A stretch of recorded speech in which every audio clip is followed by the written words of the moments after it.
오늘 도움 말씀 주실 분들을 소개합니다. 김필성, 서정욱 변호사 자리에 있습니다. 어서 오십시오. 네, 안녕하세요. 네, 대장동 의혹 관련 여러 녹취록이 그동안 공개를 뒀고요. 또 사실관계 두고 여야가 충분히 맞섰는데 이 김만배 씨의 추가 녹취록이 공개됐습니다. 6일 밤 뉴스타파가 공개를 했는데 이 김만배 씨의 음성이 담긴 파일이었죠. 내용의 핵심, 박영수 변호사를 통해서 대장동 대출의 사건을 무마했다. 그 당시 검사가 윤석열 검사였다. 이런 내용인데 관련 내용들 자세히 조금 더 설명을 드리겠습니다. 지난 9월입니다. 대장동에 대한 얘기가 충분히 불거지기 전에 그때 당시의 대화 내용인데 신앙림 전 언론노조 위원장과 김만배 씨가 나눈 대화 내용입니다. 여기서 조땡땡, 그러니까 대장동 대출을 도운 브로커라고 알려져 있죠. 1,100억 원이 넘는 대장동 대출이었다고 하는데 형님, 제가 이렇게 수사를 받고 있는데 형님이 좀 해결해 주세요. 그래서 김만배 씨에게 이렇게 얘기한 거죠. 형님은 여기서 김만배 씨고요. 그래서 내가 성렬이 형, 내 동생이야 라고 어떻게 말하겠느냐. 내가 직접 윤석열 검사에게 부탁을 할 수 없다. 뭐 이런 취지인 거죠. 그래서 내가 박영수 변호사를 소개해 준다. 우리가 흔히 알고 있는 특검 박영수 변호사 얘기하는 거죠. 그리고 박영수 변호사가 윤석열 당시 검사와 통화했던 거야 라고 물어봅니다. 여기 대해서 김만배 씨, 윤석열 검사는 박영수 변호사가 데리고 있던 사람이지, 통했지, 그냥 봐줬지, 사건을 무마했다, 뭐 이런 취지의 진술이라고 읽혀지는 대목이죠. 그리고 시간이 조금 더 지났고요. 비슷한 내용인데 좀 다른 내용도 있습니다. 실제 대장동 대출의 브로커가 검찰에 불려갔을 때의 얘기인데요. 당시 담당 검사가 커피를 주면서 몇 가지를 물어보더니 그 브로커를 그냥 보내주더래. 그래서 사건이 없어졌다. 그냥 봐줬다. 부산저축은행 회장만 구속되고 부회장도 구속이 됐는데 대장동 대출 관련된 건은 무마가 됐다. 이런 얘기입니다. 그러니까 스토리가 좀 복잡하긴 한데 대장동 대출 사건 당시에 윤석열 검사가 사건을 무마했다. 이런 취지의 김만배 씨의 녹취 파일이 지금 공개가 된 건데 일단 국민의힘 쪽에서는 이 녹취 파일의 신빙성이 좀 의심된다. 이런 입장입니다. 특히 중간중간 툭툭 끊어져서 조작이 좀 의심되는 부분도 있고 그리고 제보자도 민주당 비례대표를 신청했던 그런 신청자였기 때문에 좀 의도가 깔린 거 아니었느냐 이런 입장인 거죠. 일단 뭐 그렇게 그러니까 공개된 시기라든지 뭐 이런 것들에 대해서 뭐 의문을 제기할 수 있는 상황이라고는 봅니다. 뭐 작년 9월에 녹음된 것이 지금 나온 것이니까요. 그렇기도 하고. 근데 사실 지금 이게 디지털 파일로 녹음됐을 가능성이 높기 때문에 뭐 녹음하는 방식이나 이런 것들에 있어서 수정한 흔적이 있다는 것을 듣는 것만으로 확인하기 좀 어렵기 때문에 그런 것들은 실제로 이것이 정말 문제가 돼서 법정에 제출됐을 때 이제 법적 절차에 따라서 확인해 봐야 될 문제일 것 같고요. 다만 이제 이걸 단순한 정치공작으로만 보기 좀 어려운 부석들도 있다는 걸 좀 말씀을 드리고 싶은데요. 이게 이제 처음에 이게 녹음됐던 2021년 9월 15일 경은 사실 당시에 박영수 특검이나 뭐 이런 사람들의 얘기가 전혀 나오지 않은 시점이었다는 사실. 네. 그리고 이제 이게 만약에 선거나 이쪽에 영향을 미치기 위해서였다면 사전투표 이전에 공개됐어야 될 것 같아요. 이번에 사전투표 퍼센티지가 매우 높았는데 사전투표가 지난 다음에 공개됐다는 점, 그 다음에 사실 문맥상으로 보면, 그러니까 현재 지금 진행된 사건의 진행으로 보면은 아주 어색하지는 않은 게 지금 공개되는 게 사실 박영수 당시 변호사와 관련된 구체적인 내용이 처음 언론에 보도된 게 2월 21일 JTBC가 남욱 변호사가 검찰에서 작년 11월경 이렇게 진술했다, 관련 내용을 진술했다 그러면서 이제 구체적으로 이 관련된 이야기가 나오기 시작했고요. 그리고 2월 25일 날 있었던 대선 주자 토론회에서 이것이 공식적으로 언급이 됐었고, 그리고 다시 2월 28일 날 JTBC가 후속 보도를 했었어요. 그래서 거기와 그 무렵에 이것이 이슈가 돼서 보도가 되고 대선 토론의 주제까지 된 것을 볼 때는 시기상으로 아주 어긋난다고 보기는 좀 어려운 부분도 있습니다. 그래서 뭐 전체적으로 볼 때 만약에 정말 이거를 정치 공작이나 아니면 선거에 영향을 미칠 예정이었다고 본다면 이걸 사전투표 시작하기 전에 공개하는 게 맞았을 것 같고요. 그렇기 때문에 그런 것 때문에 뭐 그런 계획 때문에 이루어지는 것이라고 보기는 좀 어렵지 않을까 하는 생각이 듭니다. 네. 뭐 시점도 그렇고요. 그리고 여러 관계자들의 진술도 그렇고 김만배 씨의 진술이 하나로 비슷한 측면이 있다. 이런 말씀까지 해주신 건데 그래서 민주당은 음성 파일이 조각조각 나올 때마다 서로 아전 인수식으로 해석하는 것보다는 차라리 뭐 대선 결과와 관계없이 끝나고라도 특검을 해야 되는 거 아니냐. 국민의힘 받아라. 이런 입장이더라고요. 지금 이게 그 대화를 보십시오. 대화를 보면 이게 신학림 씨가 부산저축은행 회장도 구속시키고 그다음에 부회장도 구속시켰다고 돼 있죠. 네. 그럼 이게 됐잖아요. 회장하고 이게 부회장하고 거물급들 다 구속시켰잖아요.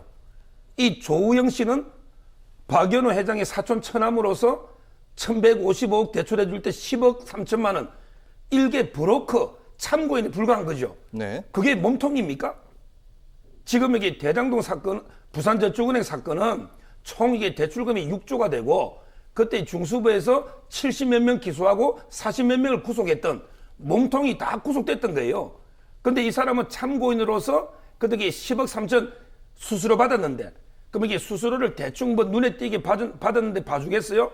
보통 이 수수료 받을 때 뭐 설계비해서 아주 복잡하게 여러 단계를 거쳐서 수수료를 받습니다.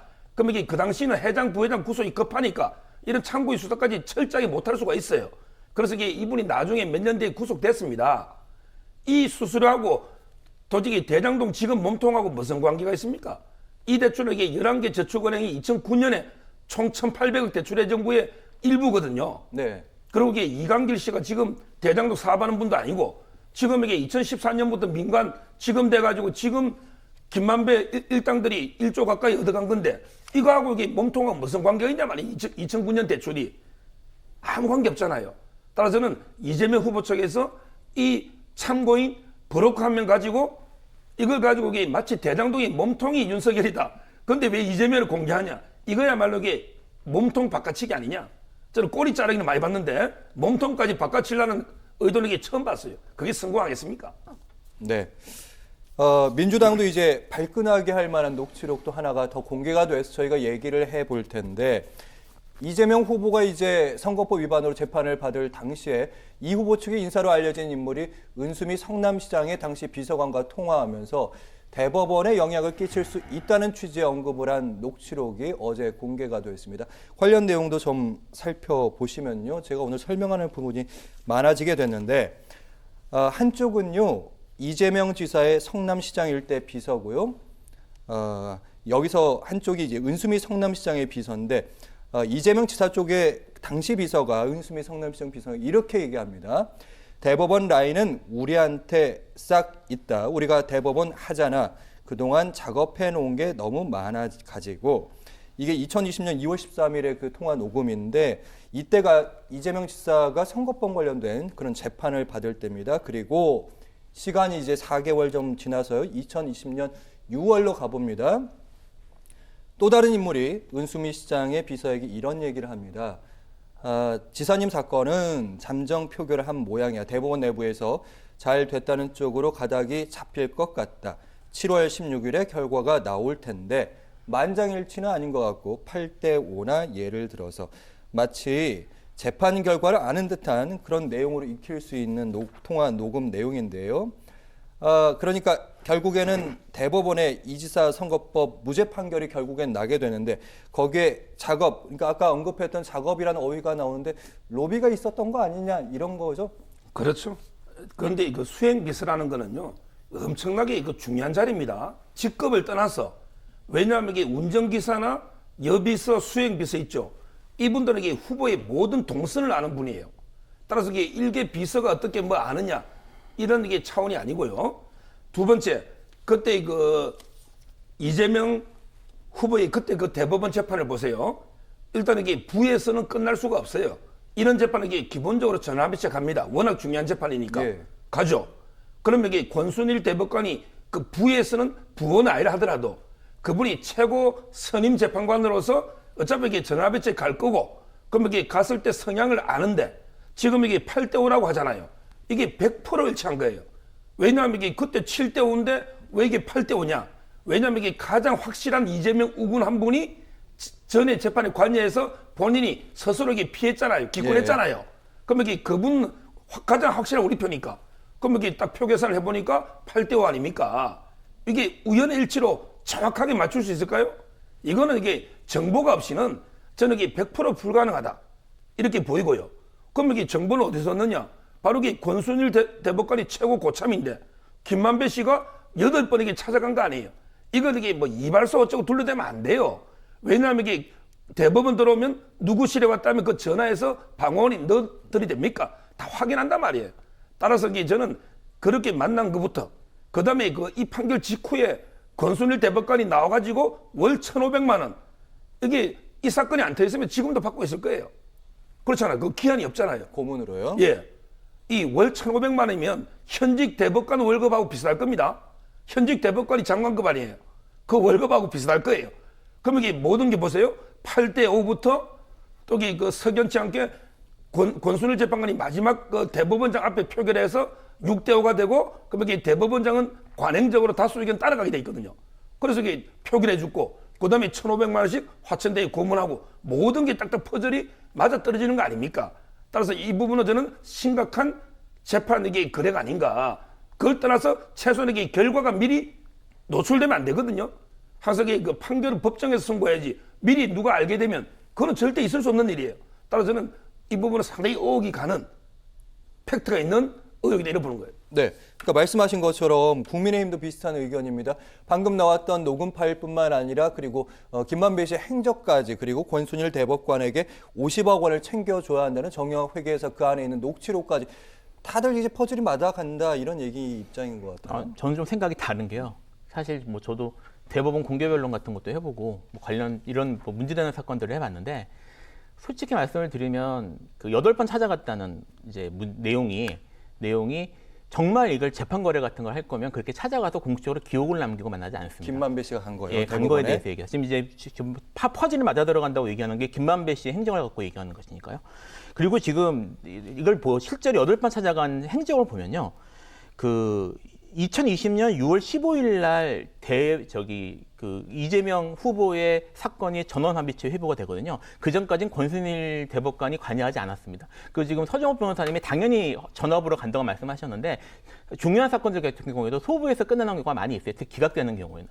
근데 이거를 6월 15일 날 회부가 되고 한 달 후인 7월 16일 날 선고를 합니다. 네. 한 달이 있었는데 지금 당시에 지금 이제 김만배 씨가 8번 찾아갔다는 단독 보도를 했던 동아일보 기사에 따르면 이 사이에 김만배 씨가 찾아간 때는 한 번밖에 없고요. 한 번밖에 없고 그것이 전원합의체로 회부된 다음 날에 찾아갔다고 되어 있어요. 그러니까 합의 이전에 찾아갔습니다. 그래서 지금 이제 그 권순일 전 대법관이 하는 주장은 내가 여기를 관여한 이후에는 한 번밖에 안 만났는데 그 외에는 내가 관여한 적이 없는데 예. 이걸 왜 자꾸 연관을 시키냐라고 얘기를 하거든요. 사실 김만배 씨라는 사진 결국 법조 브로커인데 이 브로커가 대법관이 이렇게 공식적으로 계속 만났다는 것 자체가 부적절해 보이는 건 사실입니다. 하지만 이것이 재판 거래하고 직접 관련이 있으면 절대 이런 식으로 흔적을 남기면서 하지 않았을 것입니다. 그래서 여기에 대해서는 저거 말씀을 드리고 싶고요.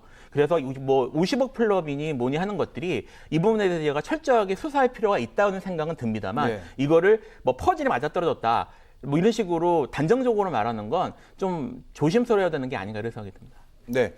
일단 뭐 윤석열 후보가 대장동 대출 수사를 무마했다는 그런 녹취록에 이어서 이재명 후보의 옛비서 대법원 재판 로비를 시사하는 발언의 그 녹취록까지 관건은 이제 파급력일 텐데요. 사실은 양쪽 다 녹취록들이라서 행적도 아까 말씀하셨지만 검증이 좀 필요한 부분인 거죠. 뭐 이제 사실 녹취록만 가지고는 뭐 두 번 사실은 이제 정확히 말씀을 드리면 지금 문제됐던 이번에 이제 뉴스타파에서 보도한 거는 녹음 파일이니까 녹취록하고 조금 다르긴 합니다만 어쨌든 그것만 가지고는 사실 증거 능력이나 이런 것들이 문제될 수 있기 때문에 내용을 좀 들여다보고 정말 법원에서 검증이나 이런 것들이 이루어져야 되는 건 사실입니다. 다만 지금 뉴스타파에서 보도했던 관련돼서 이제 박영수 특검이나 뭐 이런 관련된 내용들은 기존의 내용들과 조금 다른 게요. 일단 녹취록만 있는 것이 아니라 관련된 추가 진술이나 이런 것들이 추가로 보도된 것들이 있어요. 그러니까 예. 이제 애초에 이것이 문제됐던 거는 남욱 변호사의 검찰 진술이 외부로 JTBC가 보도되면서 얘기를 했는데 남욱 변호사가 당시에 뭐라고 얘기를 했냐면 두 번째 수사를 받을 때 대법원 주차장까지 같이 가서 자기가 보는 앞에서 김만배 씨가 그때 조모 씨한테 올라가서 커피만 마시고 오면 돼라고 얘기하는 걸 자기가 봤다는 거예요. 예. 그리고 그 보고 내려와서 정말 커피만 마시고 오니까 커피 마시고 끝났어요라고 얘기를 자기가 직접 들었다는 것이어서, 그리고 그 내용이 2월 28일 날 JTBC 추가 보도에 의해서 그 조모 씨가 일하는 회사의 직원, 그다음에 조모 씨의 사촌도 그 이야기를 직접 들었다는 얘기를 했거든요. 그래서 그런 측면에서 크로스 체크가 좀 됐다는 점에 있어서는 좀 차이가 있습니다. 하지만 어쨌든 이런 것들에 대한 것들은 결국은 법원에서 추가로 확인을 해봐야 될 문제이기 때문에 지금 이걸 가지고 단정적으로 이것이 뭐 그것이 사실이다 아니다 말하기 좀 어렵고요.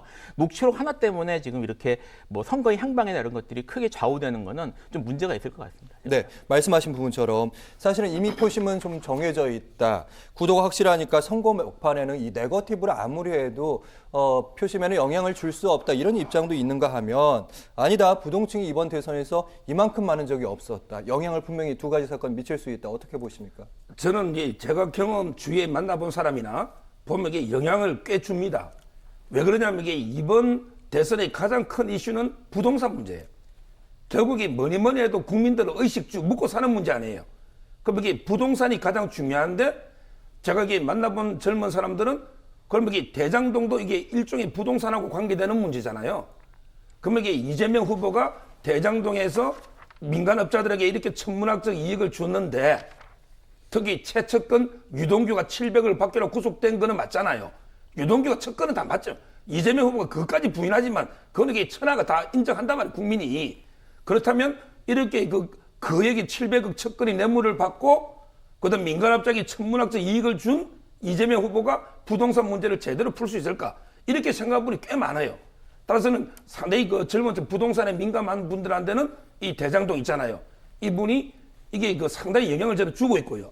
그다음에 하나만 우리 김 변호사님 말씀드리면, 윤석열 후보는 그래, 저는 박영수가 윤석열 후보 친할 수 있어요. 데리고 있어요. 그다음에 이 참고인이니까 봐준다 미리 전화했을 수도 있어요. 그래서 커피 한 잔 먹고 올 수도 있어요. 그렇지만 그게 몸통은 아니다 말이에요. 그 일개 브로커가. 그런데 권순일은 보십시오. 이분이 지금 대학에 교수로 갔잖아요. 교수 월급의 2배를 아무 일도 안 하고 매월 1,500씩 계속 받는 거예요. 그럼 이게 아무런 역할도 안 해주는데 김만배 씨가 1,500씩 매일 줍니까? 무엇보다 이 권순일 대법관이 안 받죠. 왜? 아무 역할도 안 해주는데 누가 1,500 준다 하면 어떻게 받습니까? 본인이 그 값어치만큼 일을 했다 생각하니까 받는 거 아니냐면, 이거는 1,500만 원씩 매월 왔다 갔다 한 사건이고, 윤석열 사건은 커피 한 잔이 왔다 갔다 한 사건이기 때문에 같이 비교하면 안 돼요.